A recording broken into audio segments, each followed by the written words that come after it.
ॐ श्रीकृष्णाय परब्रह्मणे नमः। अथ श्रीमन्नारायणीयं सप्तदशं दशकं ध्रुवचरितवर्णनम्। उत्तानपादनृपते मनुनन्दनस्य जाया बभूव सुरुचि निरतामभीष्टा। अन्या सुनीतीति भर्तुरनादृता सा त्वामेव नित्यमगतिः शरणं गताभूत्। अङ्केऽपि तु सुरुचिपुत्रकम् उत्तमं तं दृष्ट्वा ध्रुवः किल सुनीतिसुतोऽधिरोक्ष्यन्।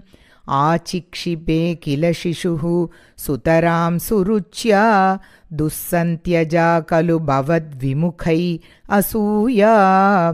त्वन्मोहिते पितरि पश्यति दारवश्ये दूरं दुरुक्तिनिहतः सगतो निजाम्बां। सापि स्वकर्मगति सन्तरणाय पुंसां त्वत्पादमेव शरणं शिशवे शशंस। आकर्ण्यसोऽपि भवदर्चननिश्चितात्मा मानीनिरेत्य नगरात् किल पञ्चवर्षः। सन्दृष्टनारदनिवेदितमन्त्रमार्गः त्वामारराध तपसा मधुकाननान्ते। ताते विषण्णहृदये नगरीं गतेन श्रीनारदेन परिसान्त्वितचित्तवृत्तौ बालस्त्वदर्पितमनाक्रमवर्धितेन। निन्ये कठोरतपसा किल पञ्चमासान्। तावत्तपोबलनिरुच्छ्वसिते दिगन्ते देवार्तितस्त्वमुदयत्करुणार्द्रचेताः। त्वद्रूपचिद्रसनिलीनमते पुरस्तात् आविर्बभूविथ विभो गरुडाधिरूढः।